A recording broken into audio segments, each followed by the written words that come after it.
Cloud. Speak into the clown. I mean, the cloud. Yes. Here we go. We're all going now. Now everyone's awfully quiet because recording. First link, the screaming goat. If you need your screaming goat, that is where to get one. Awesome. Whatever we say from here on will be recorded in perpetuity. I didn't realize Martin's background changes. I see. No, And it's of course it does. all the t-shirts. Yeah, Cool. there is a real person actually if I just shade the window behind me. I imagine that by the end of this meeting, the sun will be up and in my face. We'll see. Right out here, over that way. Then you'll be able to, well, you can see me kind of. Yeah. All Get right. ready for that raffle. Yeah, that's a lot of people. I Yeah, don't know that's a how good many point. dice, what sided dice are we gonna need, Eugene? You Yeah, ready? we might need software maybe at I some point. forgot about my duty as the official dice roller. I'll go find them. I know where they are. All right. Yeah, you might need like the D30 or so. We'll see. Otherwise, everybody wins. Mhm. Yeah. Okay, That's a lot of fine. shipping. Whew. I'm gonna go get my DCC dice that have a D30. Yes, yes. I have a set somewhere too, and I don't even know where they are. Clint, do you have Dungeon Call Quest dice? I think I do have a D30 in that closet back there somewhere. Back in the day with J-Rod? Yeah, I've got some Oh, man. DCC dice. Oh, yeah. All right. I am going to go on mute and we can possibly get things kicked off. Yeah, shall we go for it? Let's go, Aleem. I say Shall yes. we go for it? Okay. Yeah. Welcome everybody. It's August 31st, 2021. Welcome to the first ever EMEA Cribl user group. So let me just share my screen. Yeah, give big high five, everybody. Let me share my screen here. And so the agenda we have for today, we won't be here as long, we'll only be here as long as we need to be. So let's say it's going to be an hour and a bit. So we're going to kick off. I'll do a bit of a community welcome. And then we're going to get a special message from none other than Clint Sharp from Cribl, hottest guy in town at the moment. And then we're going to kick it off with the reason we're all here today, with the talk from Andrew and Bulat about the really cool stuff they're doing around Cribl and Logstream. And then we're going to have a Q&A. Now the Q&A can be in relation to the talk, but there is no holds barred. We can ask whatever we want. We have the people on the call. And then what we're going to do is a giveaway. So Rachel is going to do the swag giveaway. And if we get it wrong, we're all winners, I believe is the rule. And then we'll just wrap it up and we'll get ready for next time. Now, it's been, so for the last many months, there's been a really successful user group run out of the US by none other than Rachel Perkins and Victor Lynn, who are on this call. And by the way, God bless you both, because it's 6 a.m. in the US, so you're really putting the effort in. Now that's totally amazing. Now, what we've been doing behind the scenes for months and months and months, we've been trying to extend the reach of Cribl community formally into EMEA. And all of that came to fruition today. So today is the day. We are officially live in EMEA. So just to let you guys know, we have a number of people involved in this, okay? It's very important for user groups that we have a number of co-leaders. It's very good for success and making sure that we can continue whatever happens. Now, people we have involved, we have 6 people. Collectively, we've been running user groups and community for more years than I care to remember. And we're really pleased to get involved in the Cribl EMEA user group. So that's fantastic. Thank you, everybody, from the bottom of my heart. What we'll be looking to do, maybe rolling forward, is make it a bit more regional. So myself and Ian will do a UK user group. And then we have Germany, we have Switzerland, we potentially have South Africa. So we'll cast the web as wide as we possibly can. But a big shout out, of course, for the Cribl community people back in the US. And that's namely Rachel, who's an absolute angel, and Victor as well. They're up, and the work they put in, you just wouldn't believe it. Now you'll notice on the bottom of the screen, we have a link where you can go to join the community. We definitely suggest that you do that. But just a couple of things. So in terms of this EMEA user group, what are we? So essentially, this is going to be, a safe and progressive place for technical community enablement, right? And we're going to do that by sharing knowledge, growing knowledge, and forging a community identity, because that's absolutely critical. And everybody is welcome, every voice is cherished, and every voice is valued. Now, what can you expect from this user group? Well, we're looking at the moment to put on one session at least every quarter. We'll have guest speakers like Andrew and Bulat as well. We have the EMEA Slack channel coming through, and we'll be flying the flag for community with and to Cribl to make sure we're all absolutely, going hell for leather for community. But we'll also be fostering regional user groups. And we mentioned already, maybe Germany, UK, South Africa, wherever we can. So how to get involved? So we're all active on Cribl community here. Please contact any of us if you want to share some stories, or indeed, please contact any of us if you want to suggest things that you'd like to hear from us. Now, it's probably worth, given that it's the first ever session, to do something I wouldn't normally do. So Choudhuri is running Cribl in EMEA. Now, I don't normally do this, but on this special occasion, would you mind please introducing yourself and swearing allegiance to community and user groups, please? Talk about being thrown right into the spotlight. So firstly, thank you, Aleem. I'm really happy that you're spearheading this initiative. Couldn't have a better person on the job. Just quickly, I want to really say another thank you to Rachel and the rest of the team. Really appreciate you making this. Has been months in the making, by the way, right? So really appreciate it. Just by way of a quick intro, this is my 4th month at Cribl, and my mission is basically to, swamp EMEA on all of its boundaries with Logstream. And it really, in my time here, it's really amazing to see how people are using the product.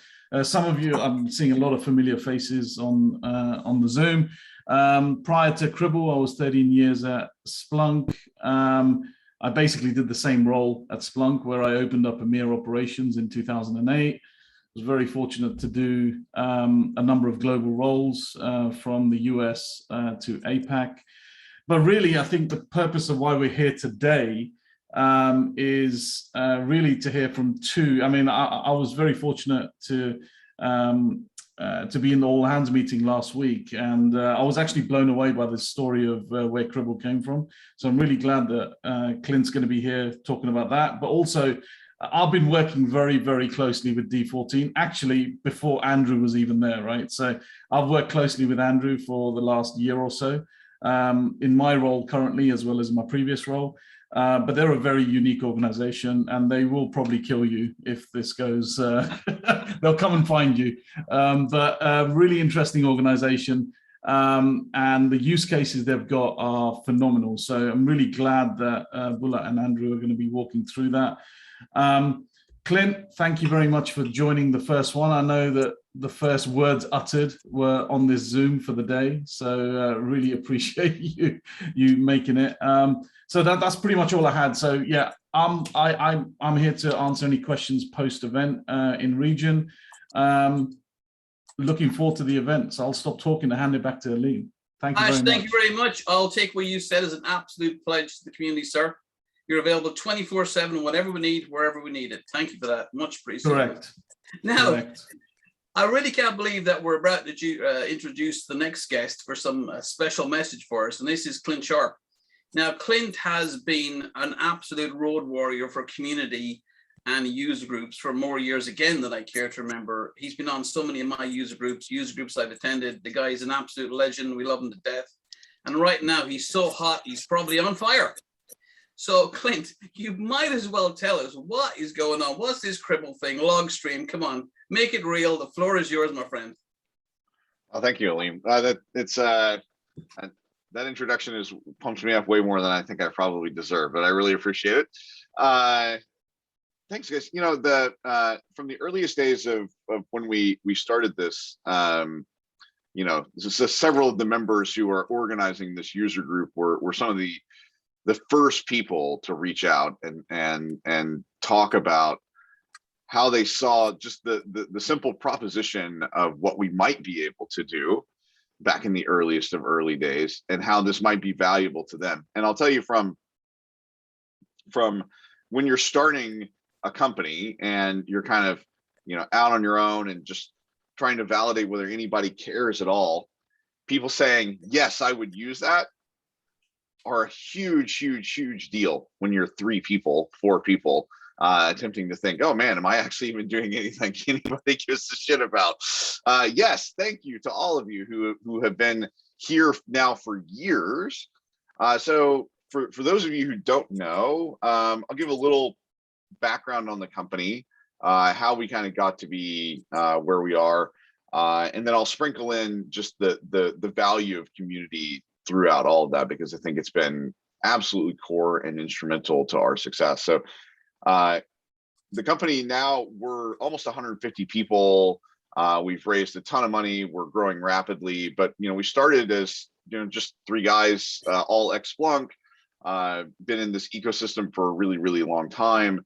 I was a practitioner, but you know, way back in the day, so was actually a Splunk customer. Was a key portion of my kind of monitoring portfolio. Spent, you know, 4 or 5 years at Splunk. Left to kind of go look at new ideas and new things, and we really just discovered that people were struggling with this connectivity problem. Like, hey, I've got all this stuff deployed, but I'm living in a multi-system reality.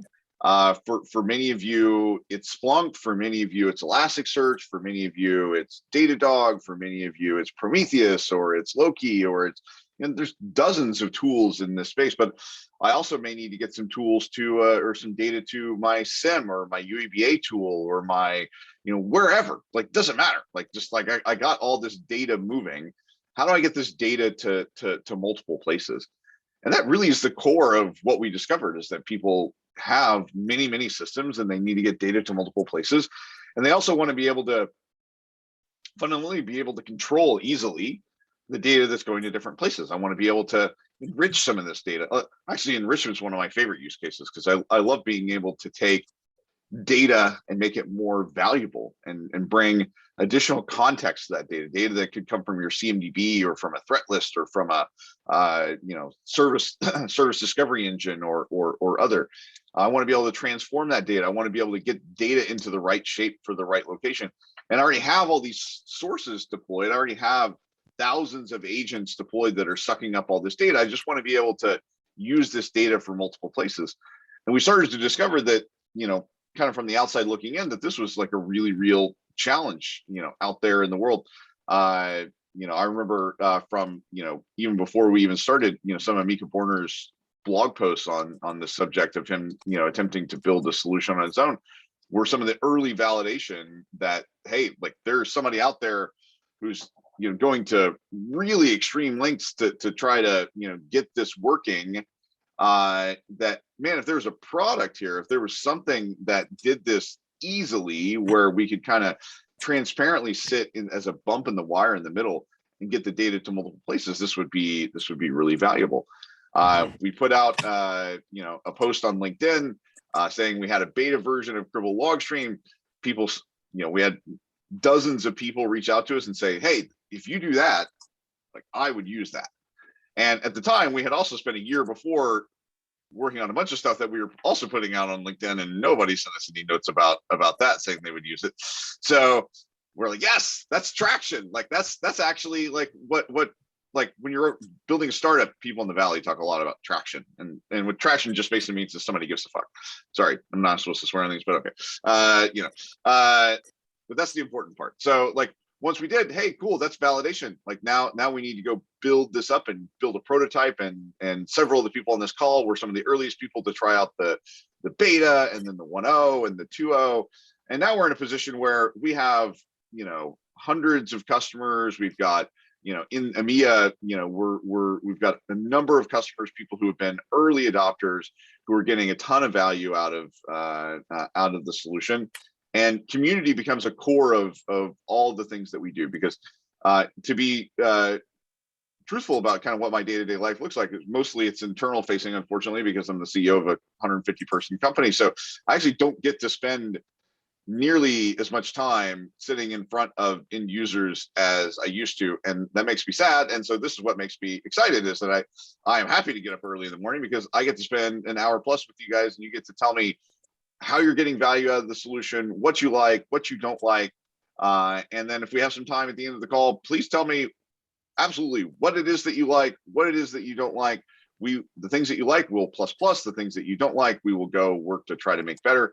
We're an incredibly transparent company. That's a core value of ours. We're also a customers first company, which I think is another important core value of what it is that we do.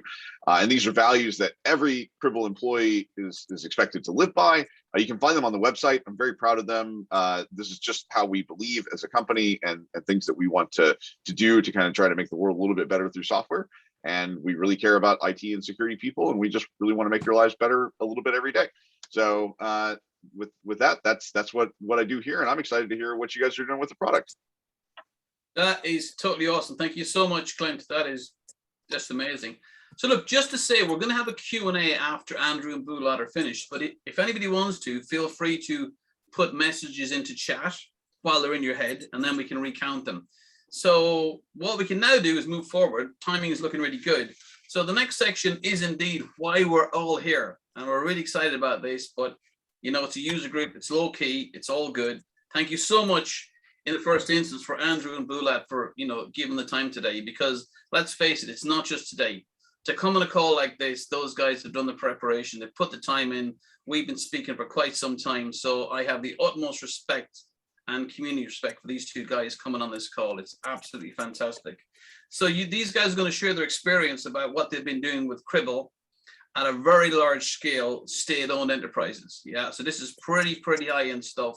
So we're blessed to have them on the call today. So without saying much more, I'm going to hand the floor over to Andrew and Bulat to go kick it out of the park, boys. Thanks, Aleem. I'm going to just drop onto share a screen here quickly and give you guys an idea of what we are doing. You should all see this. Okay, so just briefly, what we've done is those of us that come out of the military, yes, we know some of you are listening in, would understand the observe, orientate, decide, and act, or the OODA loop as we call it, which was created by one of my predecessors when we started putting down the SOC 2.0 architecture. And obviously, the key thing that we found was that we were battling with getting, like Clint said, the data collection was becoming a real challenge to us. We had to, make some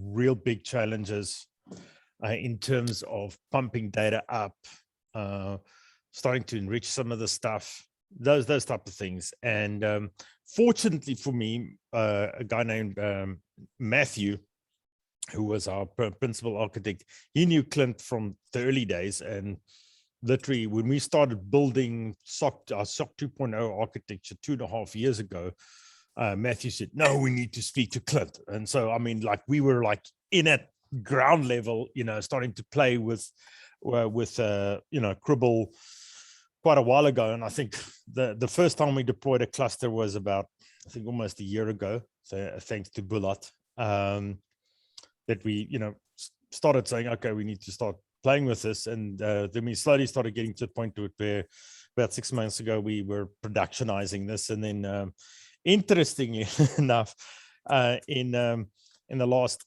3 weeks, it's gone from, if it wasn't for Cribl, we would have been in a heap of trouble.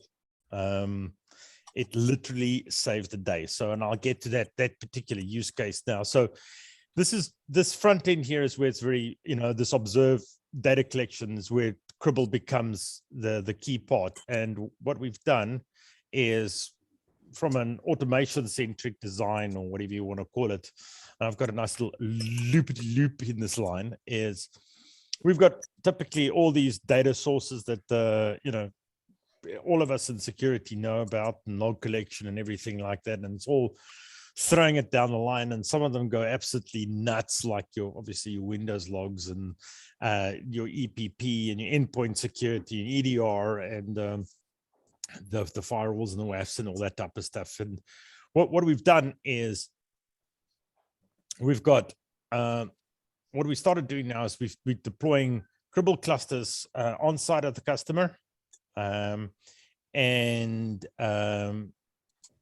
that is serving a big purpose from a data collection, reduction, and compression point of view. And the last one is the really big kicker, because, and I'll get into that, there's some challenges we have around bandwidth in this region. And then obviously we've got our core in the data center.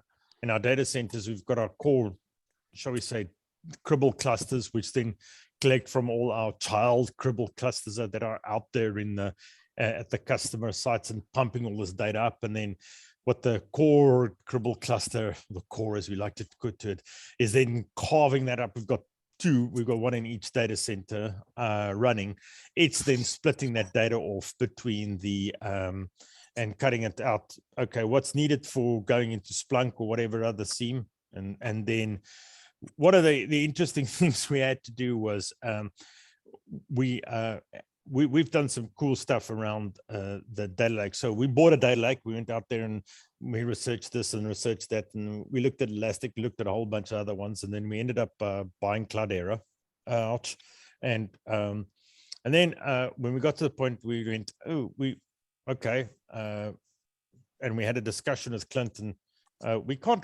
Can you write directly into HDFS? And Clint went, no, we got a problem. But we can write into Kafka. We went, oh, okay, cool. All right. So it was case of like, okay, guys, stand up a Kafka cluster. Okay, bang. We had this huge Kafka data bus stood up all of a sudden. And then, so to get the data into HDFS, we run it via out of Cribl.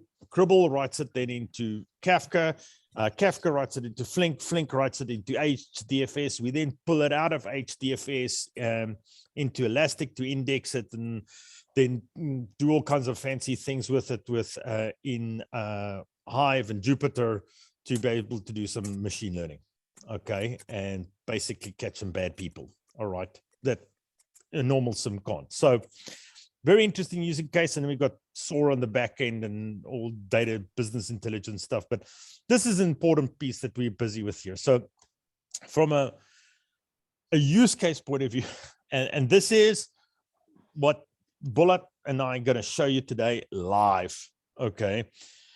We had a customer and they deployed did a very rapid deployment of a particular EDR and they're in the enthusiasm to log everything, they misconfigured it a little bit in that they started logging all child processes, all processes, and all literally like all network captures on the EDR agents. Okay.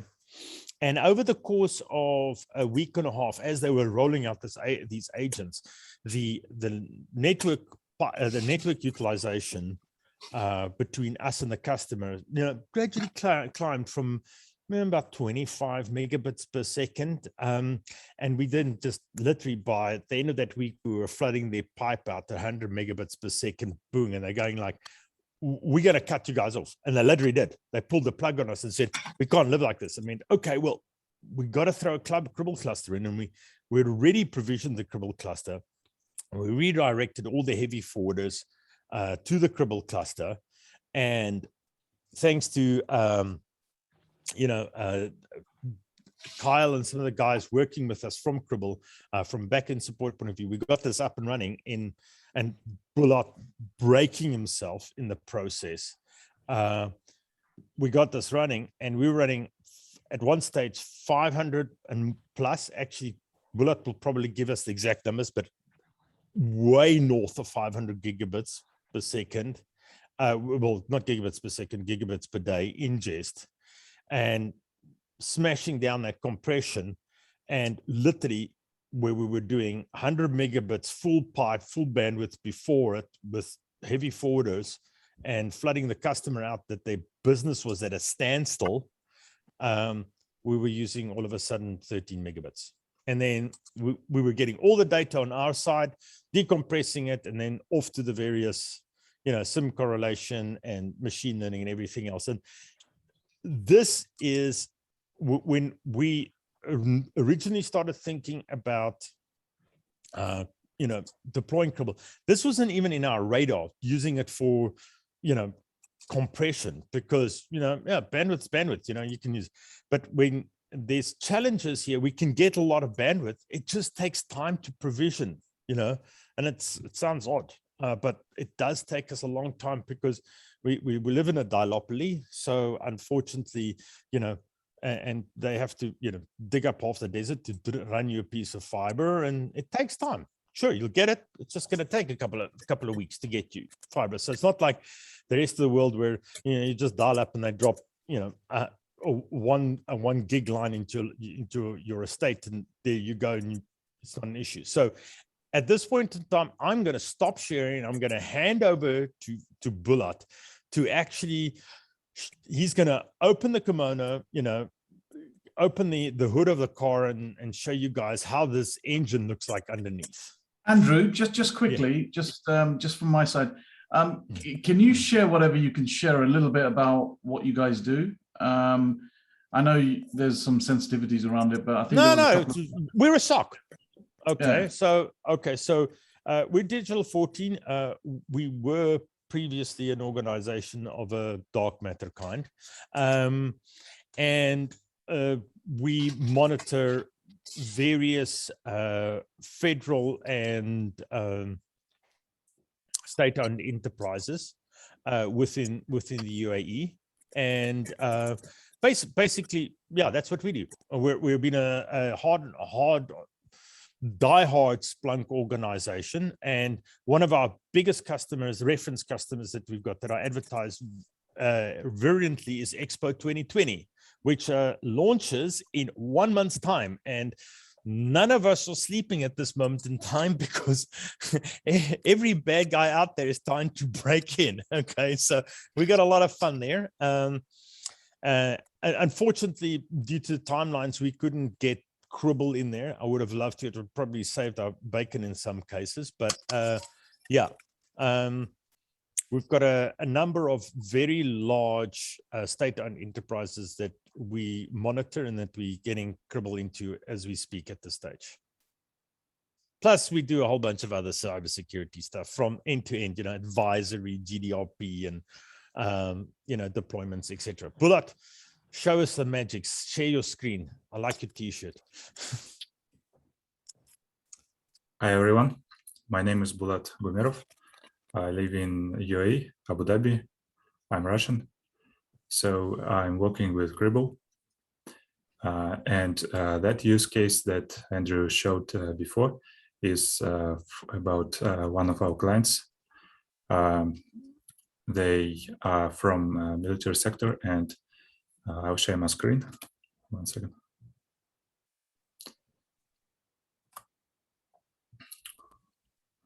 So we run about 200 Splunk servers in our SOC, and we have 2 data centers in which we are ingesting the logs, analyzing them, doing some analytics, and so on.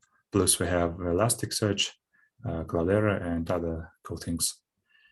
And one of the latest use cases is about data compression that saved our lives. So this particular client had limited channel between our data center and their data center. It was 100 megabits per second or so. And when we deployed an EDR solution for them, something was misconfigured on the verbosity level of this log collection. Like subprocess have been spawned and subprocess have been spawned. So we have been in situation where the channel between our data center and their data center has been completely flooded by the Splunk data. And as you can see, this spike, 857 gigabits, is the day that when we enabled the data compression and we have launched the Splunk log forwarding from the heavy folders into our Cribl cluster with the compression enabled with the TCP JSON. It's a proprietary algorithm that used to communicate between two Cribl clusters. We have other Cribl clusters running in our clients. They are acting like something like Splunk heavy forwarders on steroids. We can collect Splunk data, Splunk events, and we can also collect other metrics from different systems, like, for example, Prometheus or AWS, or we can enrich our data. So Splunk, sorry? Yeah, it's great. I mean, the graph where you show the variation where we're doing the compression, I mean, this is the thing that was just absolutely a winner for us. Yeah, from the 100 megabits per second with the full channel utilization, we have dropped to 10 or 13 megabits per second. So it's about 10 times less than the original traffic flow from the client's data center to our data center. So thank you for that feature, Splunk. Oh, sorry, Cribl. And yeah. What else? We are also doing enrichment. So we have anomaly thread stream platform in which we are getting information from the malicious indicators of compromise, like, for example, IP addresses or MD5 hashes from some files, or maybe DNS domains.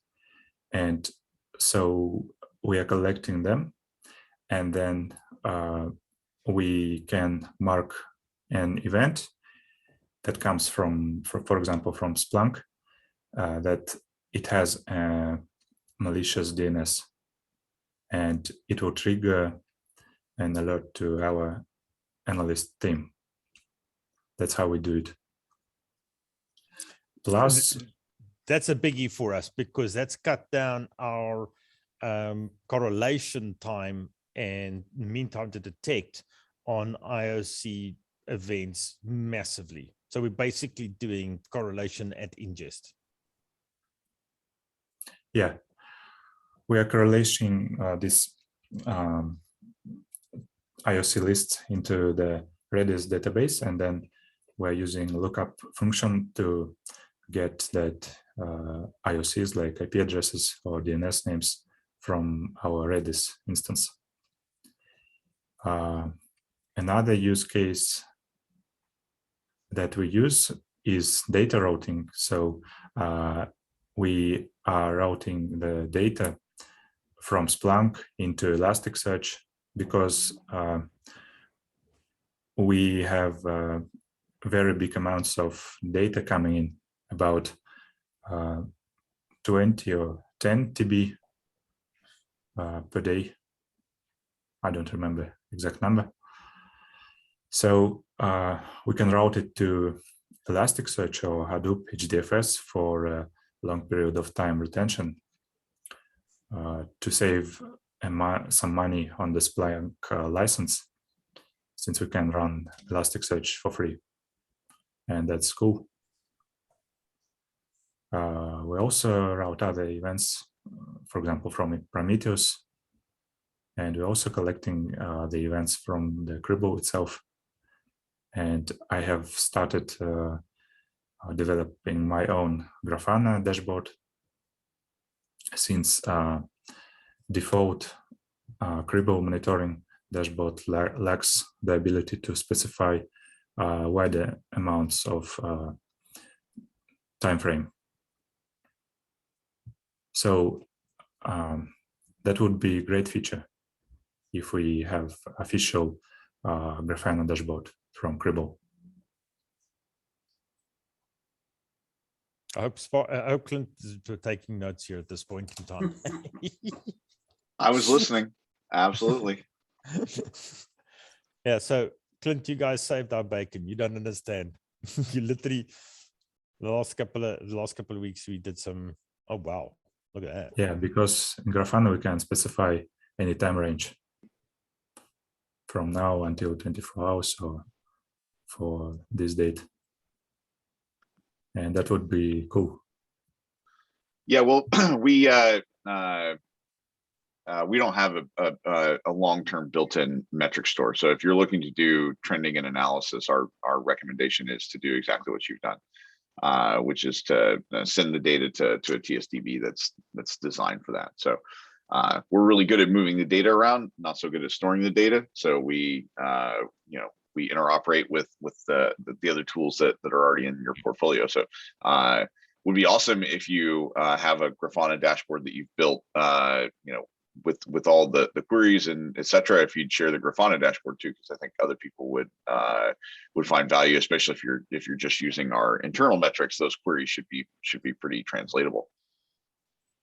Yeah, I can do that possibly. I have to ask permission from Andrew. And it's if open he source, accepts, so it's open source. So you guys are doing a lot for us. We're happy to share. Yeah, and that's exactly how we recommend people do monitoring. Send the metrics to Grafana, send it to Splunk, send it to Elastic. All those tools are great at storing data, and we maintain those statistics in RAM. So that's why it's not there for long term.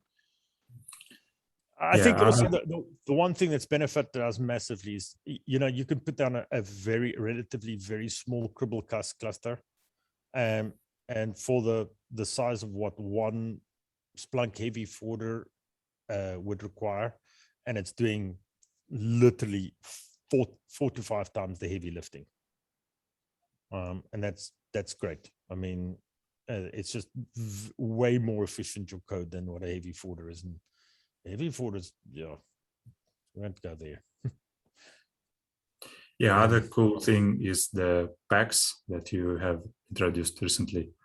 So we are using Windows Cribl pack that helps us to stream and downsize the amount of Windows events, so we can save the license utilization on the Splunk service. Yeah, packs are huge for us, and since we're on the phone with the community, we would love your contributions to our dispensary, where we are collecting all of the packs, and there, just dozens and dozens of ideas in our backlog. But really, what we'd love for all y'all to do is as you've built a pipeline for some data source that isn't your proprietary data source, your internal application logs, obviously, one-off. But if you're building something for an industry standard data source and you've gotten some value out of a pipeline that you've built, it's super easy to put that into a pack and then share it with the rest of the community. And I think that's how we're really going to help scale this thing, is not just the product itself, but the knowledge, and being able to encode the knowledge in something that's easily distributable. If you went through the pain of figuring out how to shape this data, share it, and then other people can benefit.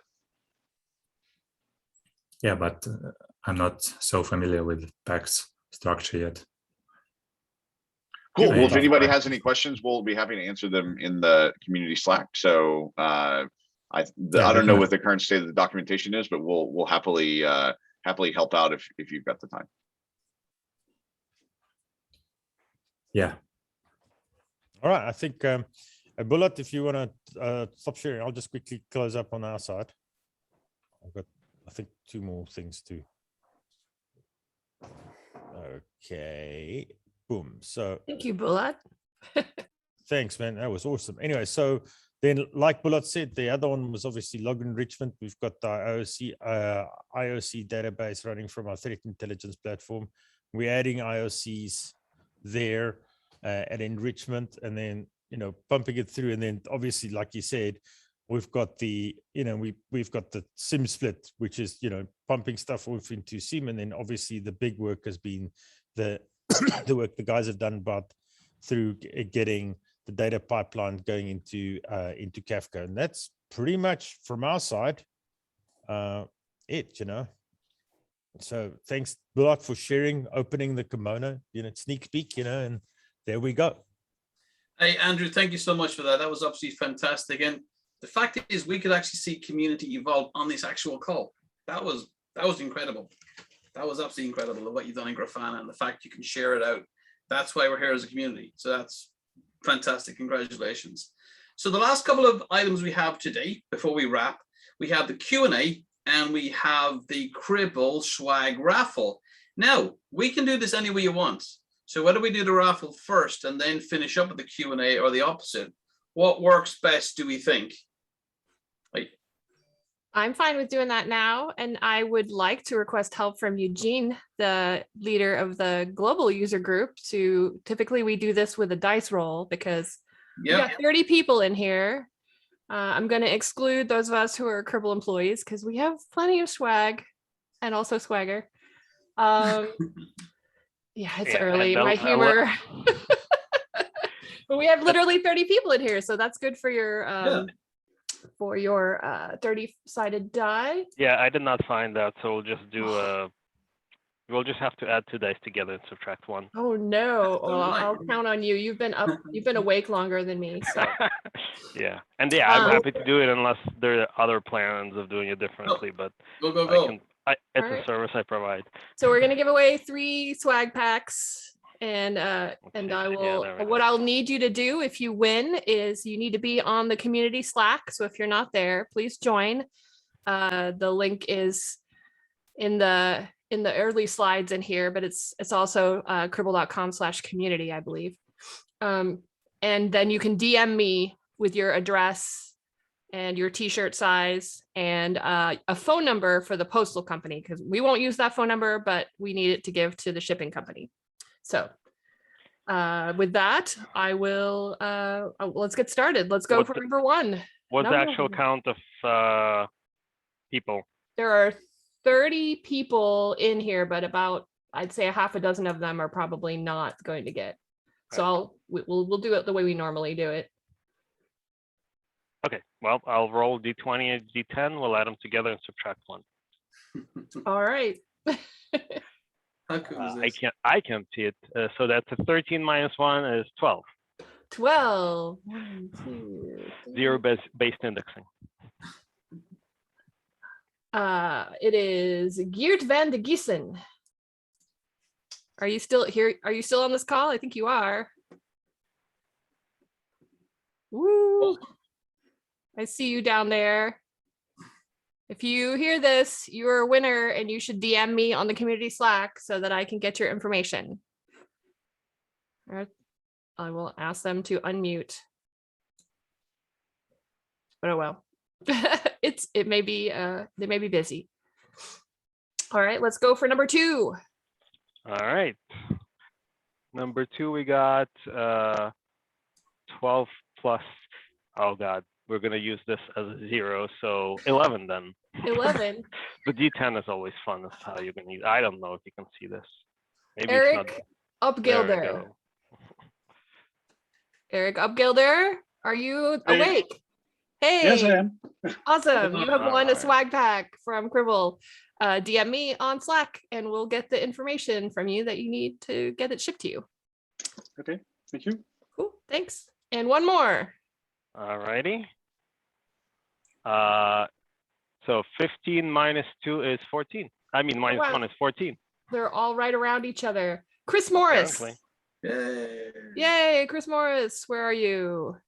Oh yeah, Woo! Yeah, thank you very please much. DM me and we'll get this shipped out to you. Awesome, cheers. All right. Oh, yeah. That is the swag raffle. So Awesome. exciting. Woo!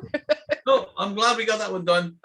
You've got to teach all the user groups how to do that raffle, by the way, Eugene. Yeah, That's gonna it's be really low. challenging. It's really low tech. I take a screenshot of the entire list of attendees and I mark them off, and then Eugene rolls a die and we decide who gets the swag pack.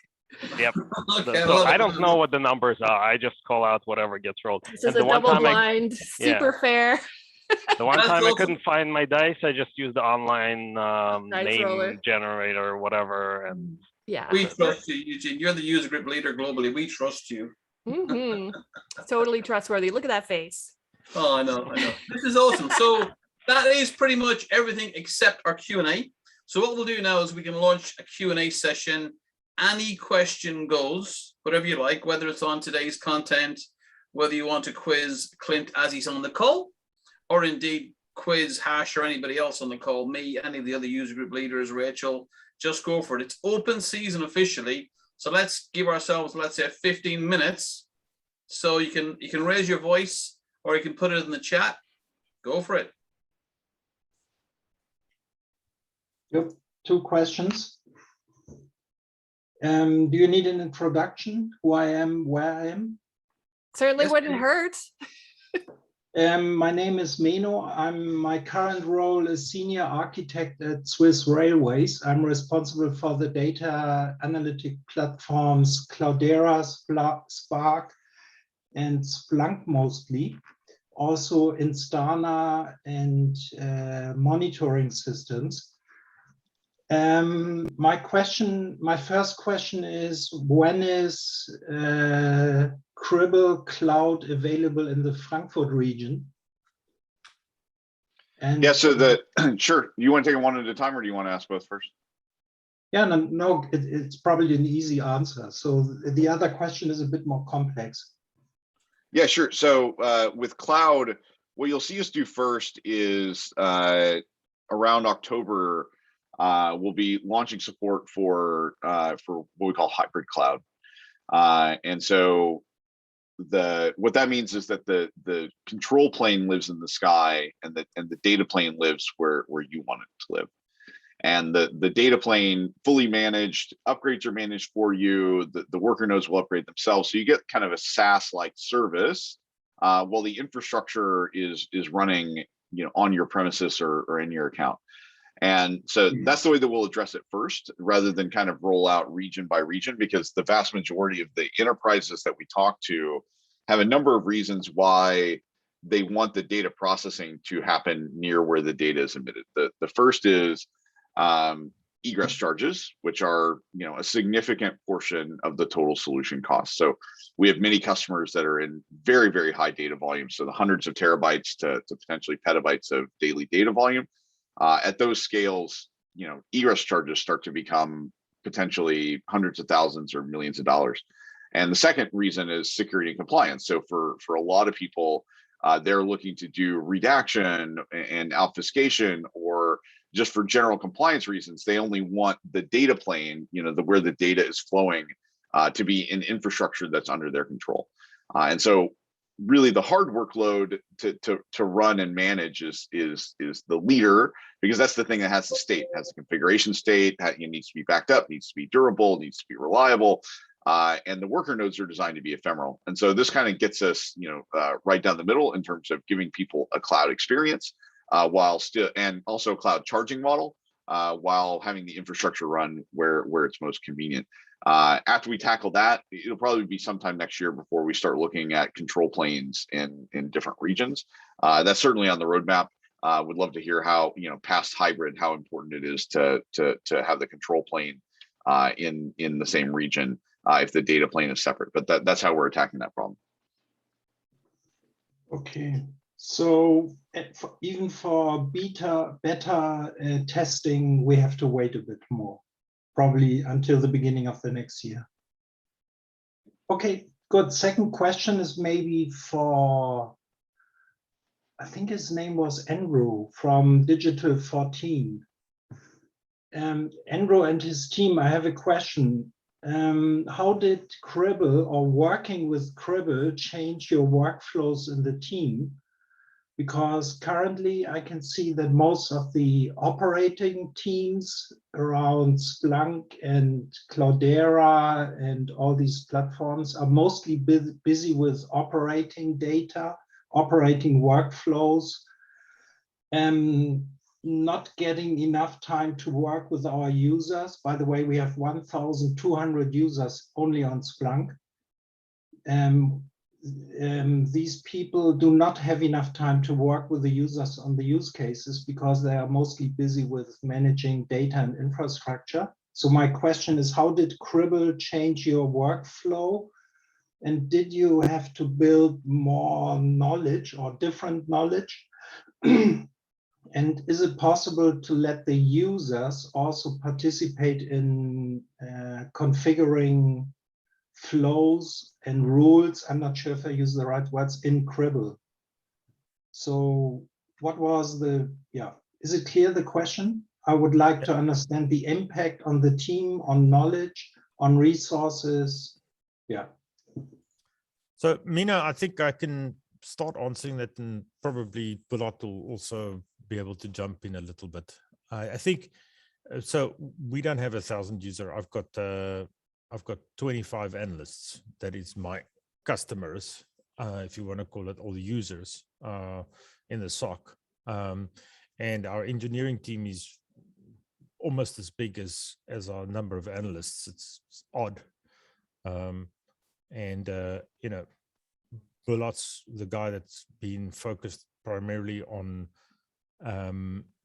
working on Cribl, obviously, and deploying that in conjunction with my Splunk engineering and content development teams. So what it has done, where the workflow, and I just foresee it going to become more so, is that the Cribl team, or what would have traditionally been my Splunk admin guys, the guys that are onboarding data sources, are now working to understand how Cribl works, and because they're having to onboard users in that, not users, well, clients and data sources in that way. And where it's also impacting us is the way that we build our use cases, because we are starting to obviously strip out data before it's going into Splunk. And because of that, it's the Splunk's not getting, let's take Windows logs. It's not getting this massive blob of Windows logs. It's getting a stripped down Windows logs. So the use case is now having to be, fine-tuned and reworked. And obviously you're not having to index as much data and those type of things. So yes, I think that's it. From how we typically, how our operations works from a use case point of view, is that the analysts, if we've got a problem with the use case that's firing out of control or whatever, which is a correlation rule, they feed back to the engineering or our content development team and say, hey, we've got a problem here. This thing's going nuts. And that would, if we find that we're letting too much data through from a Cribl point of view, then typically we would in the future be fine-tuning that, I think. So, we don't have 1,000 users on Splunk. Geez, if I had 1,000 analysts, I'd be the happiest man alive at this stage. But, okay. I'll hand over to Bulat if he's got any additional comment. Yeah, okay, thanks. Yeah, from the operational point of view, it's somehow similar to Logstash from Elasticsearch, or maybe more similar to FluentBeat or FluentD, an open source analogs of Cribl, if you know them. And it has nice graphical web interface that I have showed you previously. And for the config management, they are using Git to distribute the configurations across the worker nodes. And this is very helpful. For example, if you do something wrong in your configuration, then you can revert back and go live like previous release. And that's one, I think, additional context I just add is that compared to engines like Logstash and Fluentd, which are both like really phenomenal open source projects, and I've enjoyed using them both. We just try to make it a whole solution so that everything you need is in the box when you download the thing, and you can deploy it, you can manage it, you can do the data processing, you can have multiple users in it. We just try to aim to make it a full enterprise solution, including deployment and management, all the rest of that. So that saves you a whole lot of time versus figuring out how to build configuration management and deployment and blue-green and how do I operate it and all that sort of stuff. It's just sort of in the box for you. Okay, thanks a lot. Think like Cribl is a heavy folder on steroids. That's a good way to think of it too. Yeah. So we can, Clint, from your response, we can implement GitOps workflows that we already have in automation.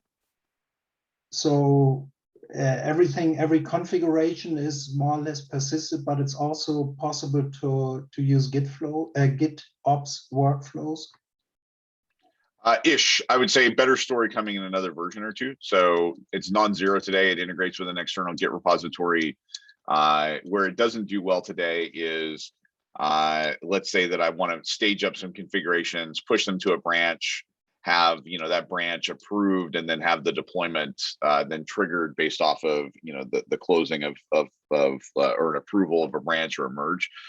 That's not the best story today, but that we are actually working on that. And I believe it's coming in 3.2. So within the next quarter or so, we're working on better ways to have a external merge kick off a deploy.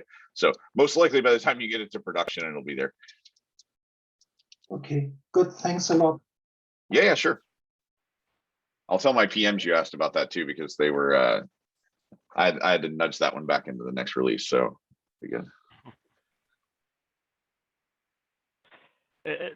With the question about the flow in terms of like how the teams collaborate, we have an example that we have planned. It's not something we've put in place yet, but we have a pretty small corporate team, but we are providing collection for all the compliance logs throughout the company, including the various labs. And that usually sucks up a bunch of our resources working with the labs because they have their own weird configurations. So what we realized is with Cribl, we could, or Logstream, we could we have the corporate instance and then give each lab their own instance so they can collect the data however the heck they want to, do whatever they want with it, not bug us, and just send it from their Cribl instance to our Cribl instance, which would reduce the amount of time we're spending on it quite a bit, as long as we have that interface contract defined well enough. And they say, yeah, this is compliance data. This is just stuff we want to keep for posterity, but doesn't need to go into expensive analytics. So that's. Yep, and we also have rich role-based access controls on the worker group level as well. So, I don't know whether you have different leaders for each group, but you can have, depending on how deeply you need that RBAC to go, you can have different leaders or same leader for the whole company and different worker groups that people have access to. So lots of ways for us to kind of, to Eugene's point, let everybody into the tent and let them, work on their own configurations and, be able to kind of manage that separately. Okay. Anybody else? Yeah, I've got a quick question for Andrew again, and is it Bulat, Digital14. Yeah, so you mentioned Kafka. I think it's kind of interesting. I think there's sort of a misconception sometimes that Kafka is kind of a really similar thing to Cribl. You know, they're both kind of streamy sort of technologies. And I'd be interested to know, you know, where sort of Kafka sort of, you know, where you feel sort of Kafka stops and where, you know, where you need Cribl, where Cribl kind of takes over in sort of functionality and need. So Kafka can't do any of the enrichment. I mean, that's one of the things. It doesn't do pipelining. So it's a, you know, it's like a bucket with a hole in it type of thing. You know, you pour the data in at the top and then you can have multiple consumers of that data along the way, but it doesn't really do much with that data, you know, and everyone gets the same data. That's how Kafka works. I mean, and we basically just using Kafka as a data bus between Cribl and getting it into Flink. That's all we're doing. You know, it's not even a pipeline. It's just there, boom. You know, I think whereas obviously Cribl, you can do all kinds of, you know, everything that you could probably dream of from you know, pipelining it, replaying it, splitting it, transforming it, enriching it, you name it. And you know, I think that's from an architecture and high level point of view, that's how I view Kafka being different to Cribl. Sure. They're not alike. They're not alike at all. No, I don't think they are, but I think a lot of people do think they are when they first sort of approach the subject. I think also the connectors, you know, both at the source and the destination end, all of the sort of baked in sort of the ability to connect to lots of things. Yeah, but the other thing is Kafka can't collect data. So you got to put something. You got to have something that puts data into Kafka.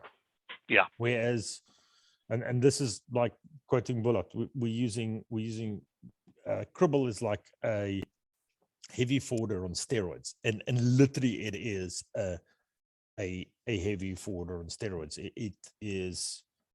We can throw data at that thing and it will just take it like you cannot believe, and do all kinds of things at the cluster. A tiny little, you know, 12 core cluster, which is, you know, 3 little machines are sitting there and they're just processing way much more data than what a monstrous heavy forwarder would be doing. So yeah. So another thing I'd add, unsurprisingly, I have opinions on this topic.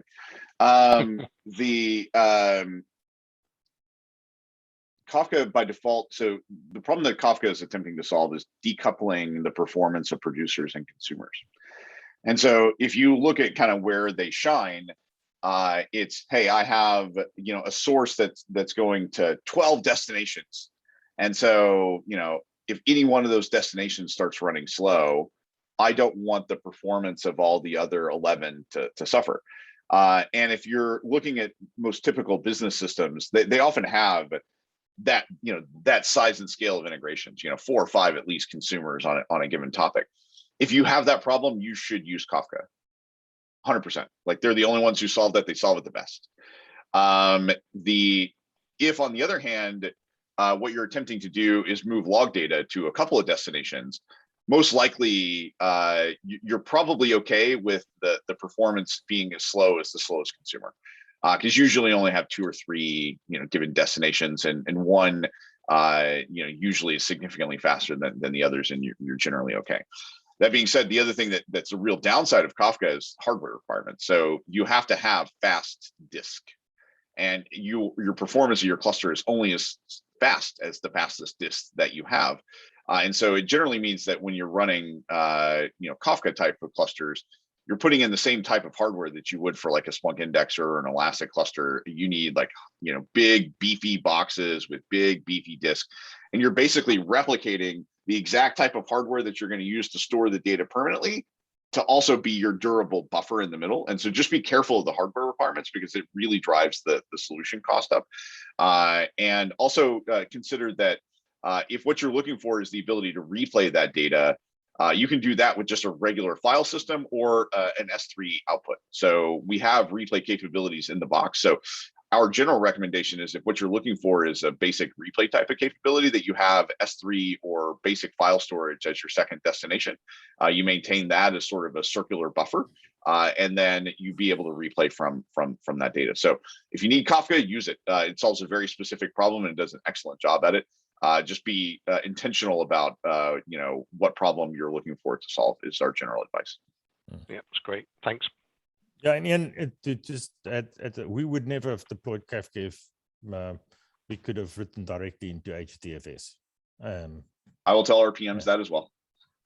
Yeah, I mean, to save me a bucket of licensing, because I am having to license that as well.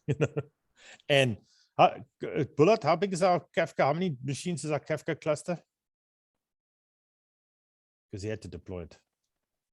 Okay. Well, we have 3 Kafka nodes. Each of them has 24 CPUs and 32 gigs of RAM, I think. And you see, understand it's like a big chunk of Yeah. big chunk of process that's just being used there, and literally it's just so that I can. It's like a data shim between HDFS and, well, actually no, between Flink and Cribl. Out of curiosity, do you guys have web HDFS enabled on your Hadoop cluster?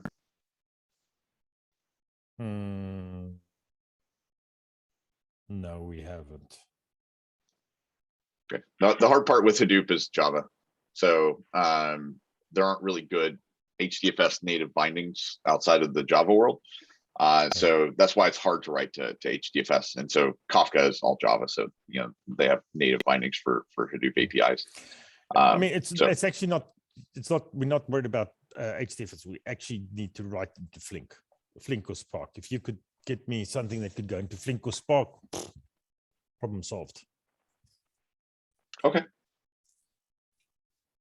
Where does it go after Flink or Spark? That goes back into HDFS?